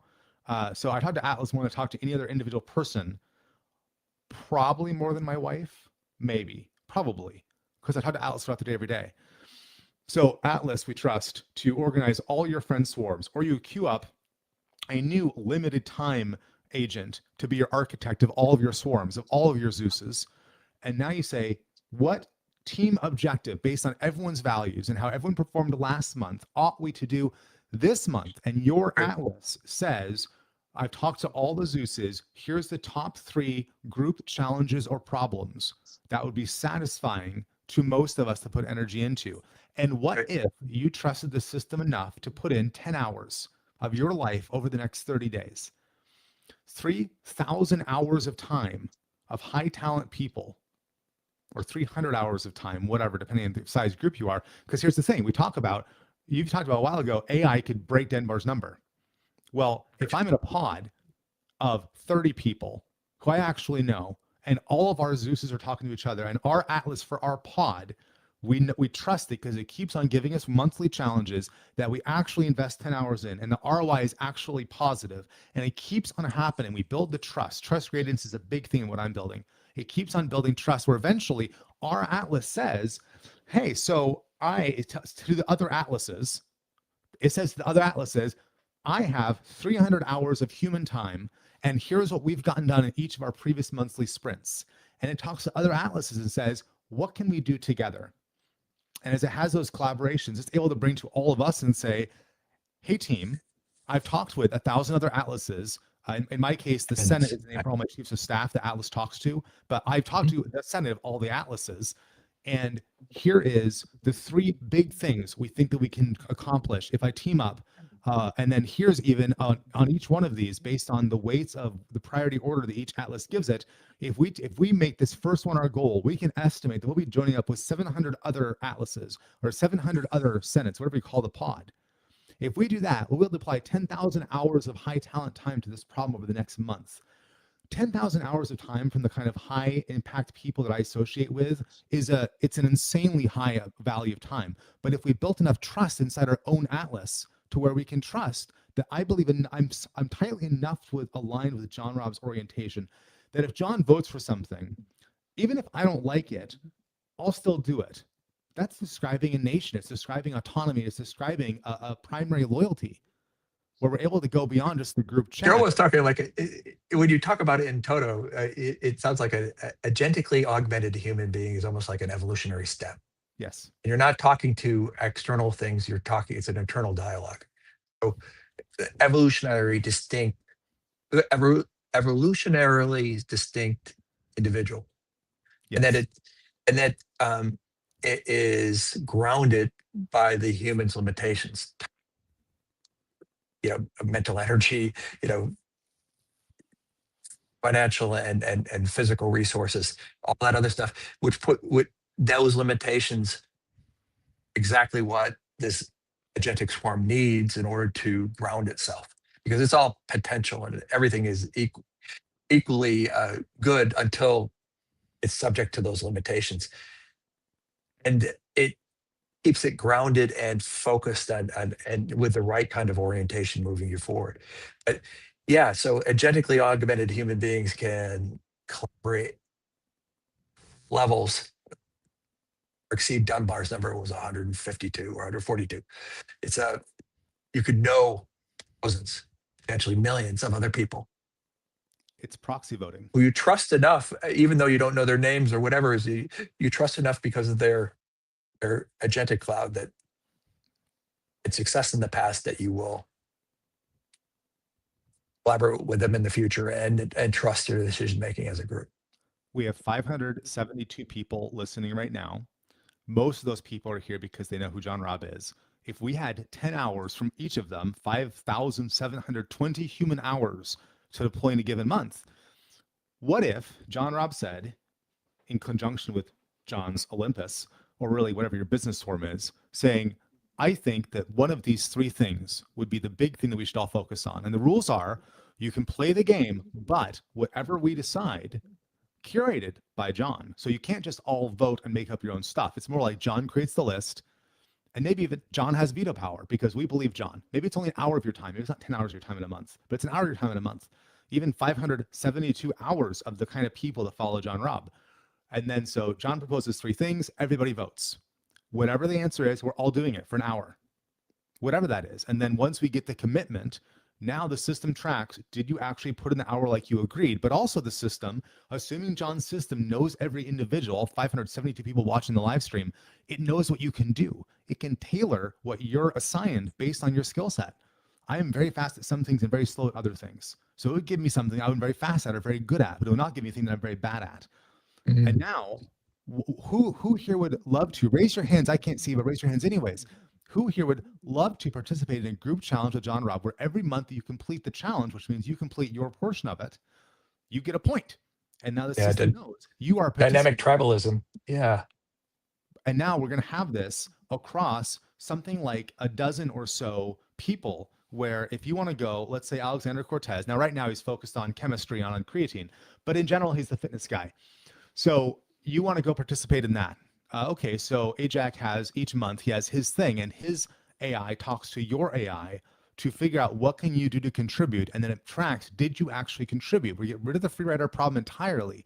And then someone's going to say, well, I want to be part of 100 groups because they want to contribute everywhere, but then they're going to get dinged because they're not actually contributing in the ways they should be contributing, and their AI knows it. And the part of the thing is truth. The Redbeard, the five core values are truth, kindness, focus, speed, and victory in that order. Truth is the first one, just like X, funnily enough, that was years after. You know, this sounds like that in 2010, in the wake of the financial crisis, I was working on kind of an algorithmic open source corporation concept. It was basically create the algorithms that would break a task down to specific things, and people would pick the tasks that they would do. In this case, it was building like a database of pictures of different locations, and people could contribute, and the quality of the photograph would be rated by the group as well as people were using it, and you'd create this like amazing database of physical locations around the world, well ahead of when Google did it with Google Maps, and it would have value to AI training and other things in the future. But it was one of those things that where your contribution would be graded and measured. You would get income from the rental of that database. Wouldn't wear out. You get like a annuity stream, depending on the value of that photograph to the overall value of the forever. It would never wear out. It would all be run. There wouldn't be anyone involved, no corporate. Okay. It would just be a software company. We have 500. This is before AI, but you have AI now, so you could do that. And as do you. So we have 579 people watching right now. What if, based on this live stream, everybody gets a list of 10 questions? They answer the questions in voice form, which is really fast and easy.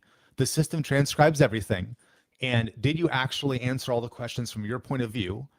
Because our goal is to service minority reports, but also understand how to better phrase things, how to talk to the people, whatever the team decides the goal is. Let's say around the content that we shared on just this one call. But though Global Gorillas has their overall mission statement, which we can get more specific about. Well, then we say, okay, so did you contribute in this month's challenge, which involves reading 10 questions and answering them at a very basic level. If you did, you now get part of the participant revenue share, 10% of Global Grill's cash flow, because now you're providing training data for John Robb's AI to look at how everybody is responding in great depth, not just a comment on X, but you're going to record for, say, half an hour. I wrote an article this week, that the topic area in general I defined, the exact question the article was asking, Atlas defined. Then Atlas gave me 20 questions, and I voice narrated the answers to all 20 questions, from which Atlas synthesized a brief, not yet written in the Redbeard style, but a brief for me to go turn into an article with a different bot that knows about how I write, because it has all my emails and that sort of thing. Why not have the same thing for the Global Grillers community, where if you care about these kind of topics, now we're able to go create team challenges. John can propose 3 big challenges a month. The team chooses one. We all put an hour of energy into it. And the prize is both money. There's some percentage of what you're making off Substack, which also encourages all of us to get more friends to join Substack. But then also we get to vote on the biggest contributors, whether it's an creating a synthetic report. Not fully synthetic. Because 2 humans. I mean, synthetic because for everything. But this is not. I mean, it's not synthetic in the sense that you just. I could already get the AI to adopt my style, and then I can have a conversation with it. And it's interesting. It's really, really good. It's augmenting because I have enough of a history. Excuse me. It's augmenting you by the swarm. So my rule is 2 humans and everything. So in this case, the human element is John decides what the 3 or the 10 topics we get to vote on are. That's the first human interaction. Then all the content that's coming from the swarm is human generated. The questions are AI generated, but the answers are human generated. Then AI synthesizes everything. And then John, a human, reviews the synthesis. And then John writes the report. 5 human steps, which means the outcome is very unlikely to be AI slop. Now we're really augmenting. 2 is always minimum for me in everything that I do. Anything less than 2, you get AI slop so fast, even now. So 5 human steps. But now you're able to get a thing where really, based on everything you've said right here, if everything you've said is true, then everyone with a skill set should obviously go buy oil stocks, but buy the kind of options that have to do with the price of oil going up. How many of us wish we'd bought Zoom stock in February 1st, 2020? Everyone, right? Obviously. You could have made a lot of money if only you'd taken what you knew about what was happening and then turned it into Zoom stock. Sell your house, buy Zoom stock. You'd be a bazillionaire now. So develop this report. I mean, granted, I would probably be the final editor on the thing. Give it the human touch, and I think I'm a pretty good editor. But in terms of data collection, insider knowledge, people who have insider information, and then there's just general data collection and it could be fed in. There are questions that could be asked to kind of stress test it. And the direct quotes. I was working on a thing I can't share a lot about, but we're coming out with a new product line for Ovadia Heart Health. So I worked on a bunch of the ideas with Ovadia himself, with the heart surgeon that runs the company. From there, I met with a variety of team members, and I took the transcripts of all those meetings up to yesterday, showing it to the whole team. We had a team meeting, everybody got to give their opinions. All those transcripts went into the brief. And then the brief said, this, and we got to a really, really solid 4-sentence product offering description. But then the brief supporting that, it quoted all these team members saying, this person said this, but this person had this concern. And so there's the brief, which is good enough to go share in public. But then everything below it is, here's all the team members, and I know what the roles are at the company. So with all these different concerns, or they like this, they don't like this. So now you have a really good, it's not just, I'm not just putting out a marketing product saying, hey boss, here's the thing. I'm saying, here's everyone's pros and cons about every piece of this. And everyone knows it in my homework, but also I'm listening to everybody. I'm not trying to remember what people said in the call yesterday. I have the transcript, and I have both the reflection on that, but then everything else. I can source every piece of data on there.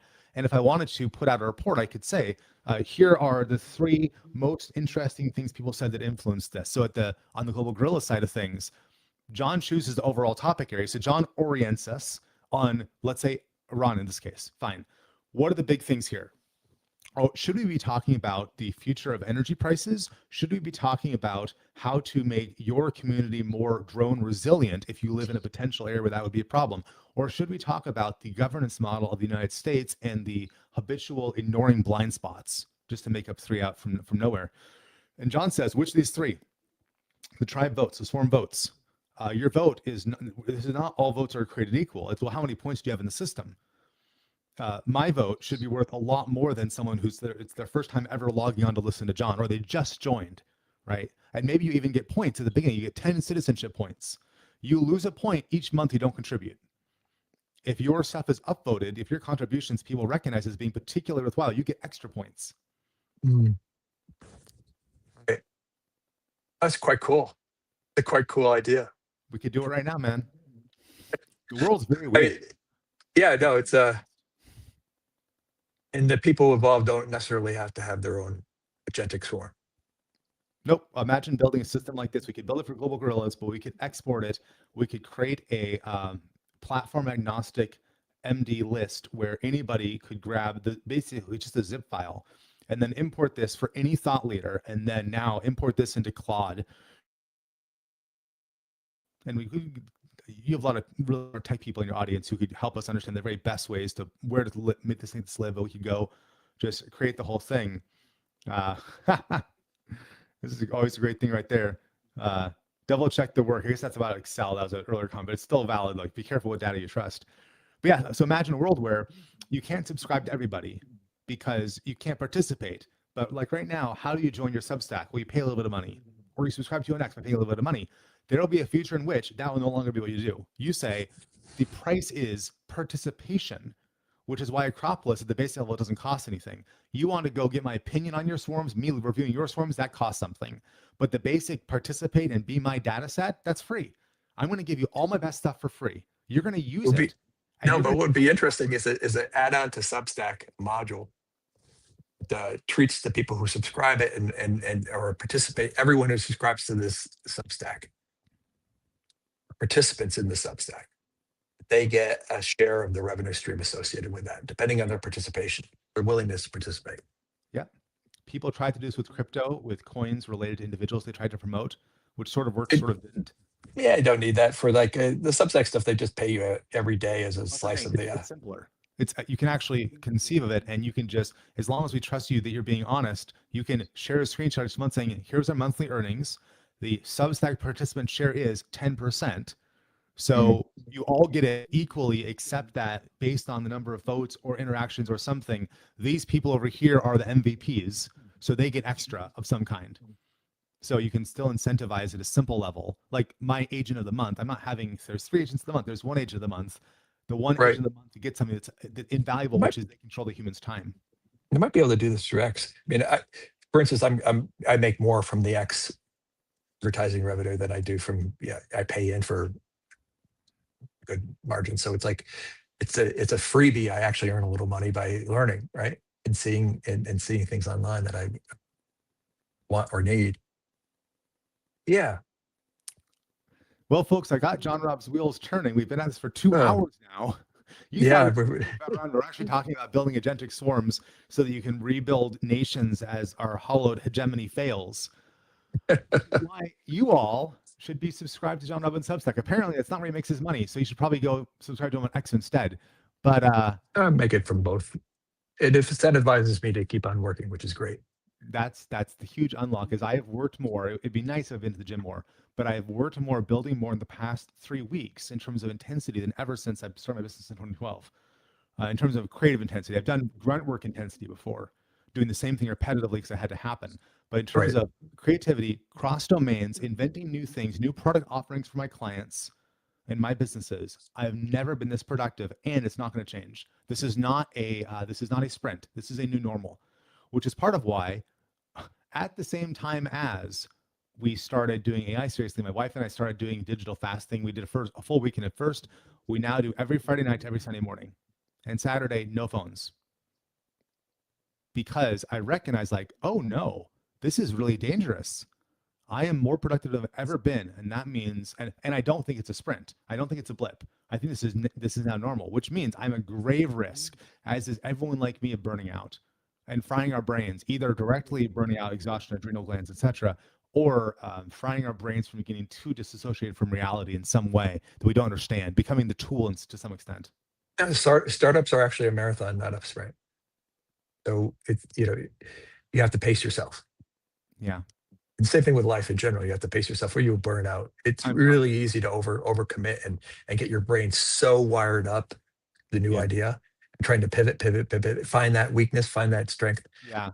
So one Yeah, article no, you definitely have to pace. With the help of Atlas, I'm writing an article on redlining versus red pointing. Everyone knows the phrase redlining. Do you know the phrase red pointing? No. It's a mountain climber phrase for when you're at the very edge of your limit, where if you were doing something slightly more difficult, you'd fail. And so you can red point for a certain period of time. But so you talk about red pointing a route. Well, this article is all about how do you know if you're redlining, where as in you're clocking your engine on, you will destroy the engine, versus red pointing, where you're merely at the very edge of your skill, but you're not over it. And how do you know the difference? So I'm writing an article based on my personal experience of this, because I've gone from a 5-day-a-week gym habit pretty consistently back in January, and I had some, but to I've been to the gym. I believe I've lifted weights once this week, and it's Friday. I've been so productive at work, but people like me are at grave risk of ignoring our physical bodies, which doesn't work for very long, which I know because I don't know Vedic heart health on the business side. So it's not like I don't know there's problems with not taking care of yourself, but it doesn't mean that I'm automatically get a pass because there's so much opportunity right now. And I really should probably go back and do some other work instead of just talking to you. Yeah. It's been 2 hours. No, this is fun. No, this is great. Okay. Well, this is fantastic. Yeah, thanks everybody. John, obviously, but you should also share this with anybody who's going to suffer through 2 hours of John and I talking, whether it's the more understanding about what around or have them skip to the hour mark to go talk about AI systems in more depth. As I say on pretty much all of these, that the better conversations we have amongst each other, we have a better hope of putting our nation in the right direction. And conversations around orientation, around the big picture, and really looking at the long game, the big picture for everybody, always will help us make better decisions as a nation. So thank you all for joining us. And John, thanks for a very fun 2 hours. Thanks, Brian. Wow. This has been great. Take care, folks. See if it's uploading.